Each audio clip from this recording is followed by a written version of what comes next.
Hi friends, అంతరిక్షంలో నిశ్శబ్దం ఉంటుందని మనకు తెలుసు. కానీ ఒక భారీ నక్షత్రం తన జీవిత కాలాన్ని ముగించే సమయంలో ఒక రకమైన ఆల్ట్రా లో ఫ్రీక్వెన్సీ శబ్దాన్ని వెలువరిస్తోందని శాస్త్రవేత్తలు గుర్తించారు. దీనిని స్టెల్లార్ ఆసిలేషన్స్ అని పిలుస్తారు.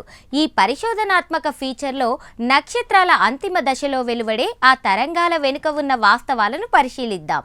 నక్షత్రం లోపల జరిగే న్యూక్లియర్ ఫ్యూజన్ ఆగిపోయే ముందు దాని పరిమాణం ఇంకా సాంద్రతలో వచ్చే మార్పుల వల్ల ఈ ప్రకంపనలు పుడతాయి. దీనిని ఆస్ట్రోసిస్మాలజీ అని పిలుస్తారు. ఈ తరంగాలను శబ్ద రూపంలోకి మార్చినప్పుడు అదొక గంభీరమైన మూలుగులాగా వినిపిస్తోంది.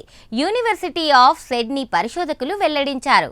వాస్తవానికి ఈ శబ్దం ద్వారా నక్షత్రం లోపల ఉన్న రసాయన నిర్మాణాన్ని, దాని వయస్సును శాస్త్రవేత్తలు అంచనా వేస్తున్నారు.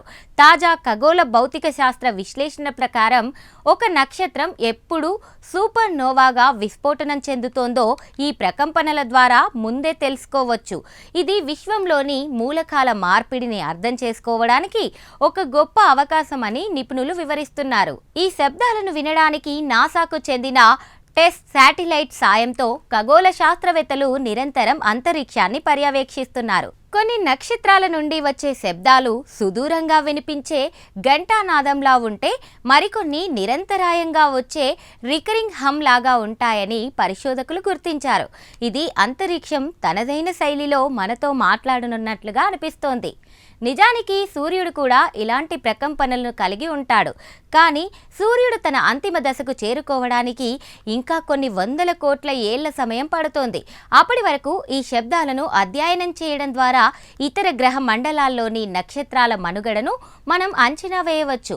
తాజా కాస్మాలజీ నివేదికల ప్రకారం ఇది విశ్వం యొక్క రహస్యాలను ఛేదించే ఒక శక్తివంతమైన సాధనం. ఈ ఆవిష్కరణ భవిష్యత్తులో మనం అంతరిక్షాన్ని చూసే కోణాన్ని మార్చబోతోంది.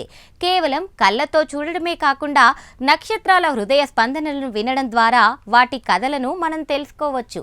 ఇది ఖగోళ శాస్త్రంలో ఒక నూతన విప్లవానికి దారితీస్తోంది.